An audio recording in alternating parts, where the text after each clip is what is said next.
بسم اللہ الرحمن الرحیم۔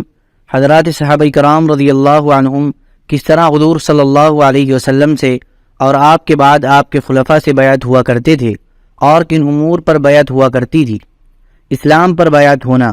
حضرت جریر رضی اللہ تعالیٰ عنہ فرماتے ہیں کہ حضور صلی اللہ علیہ وسلم نے ہم سے ان باتوں پر بیعت لی جن باتوں پر آپ نے عورتوں سے بیعت لی تھی، اور آپ نے فرمایا کہ تم میں سے جو اس حال میں مرے کہ اس نے ان ممنوع کاموں میں سے کوئی کام نہ کیا ہو تو میں اس کے لیے جنت کا ضامن ہوں، اور تم میں سے جو اس حال میں مرے کہ اس نے ان ممنوع کاموں میں سے کوئی کام کر لیا اور اس کو اس کی شرعی سزا مل گئی تو یہ سزا اس کے لیے کفارہ ہے، اور جس نے ان ممنوع کاموں میں سے کوئی کام کیا اور اس پر پردہ پڑا رہا، کسی کو پتہ نہ چلا اور اس کی شرعی سزا اسے نہ ملی تو اس کا حساب کتاب اللہ کے ذمے ہے، وہ جو چاہے کرے۔ حضرت اسود رضی اللہ تعالیٰ عنہ نے حضور صلی اللہ علیہ وسلم کو فتح مکہ کے دن لوگوں کو بیعت کرتے دیکھا۔ کہتے ہیں کہ حضور صلی اللہ علیہ وسلم قرن مسقلہ مقام کے پاس بیٹھ کر لوگوں کو اسلام اور شہادت پر بیعت کر رہے تھے۔ راوی کہتے ہیں کہ میں نے اپنے استاد عبداللہ بن عثمان سے پوچھا کہ شہادت سے کیا مراد ہے۔ انہوں نے کہا کہ مجھے میرے استاد محمد بن اسود بن خلف نے بتایا تھا کہ حضور صلی اللہ علیہ وسلم ان کو اللہ پر ایمان لانے اور کلمہ شہادت اشہد ان لا الہ الا اللہ و اشہد ان محمد عبدہ و رسولہ پر بیعت کر رہے تھے۔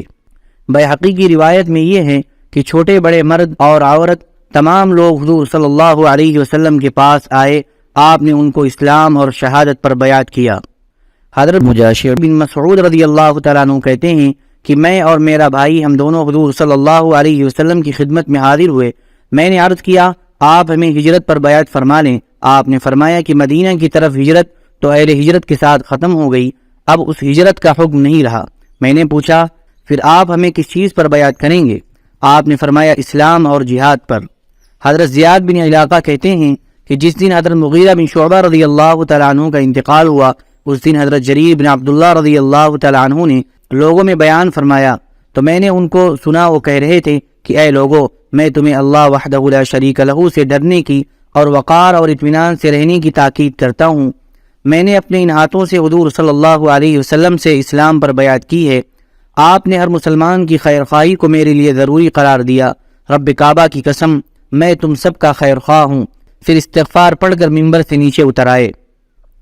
بیہقی وغیرہ نے روایت کیا ہے کہ حضرت زیاد بن حارث سدائی رضی اللہ تعالیٰ عنہ کہتے ہیں کہ میں حضور صلی اللہ علیہ وسلم کی خدمت میں حاضر ہوا اور اسلام پر آپ سے بیعت ہوا۔ آگے لمبی حدیث ہے جیسے کہ اسی دعوت کے باب میں صفحہ 279 پر گزر چکی ہے۔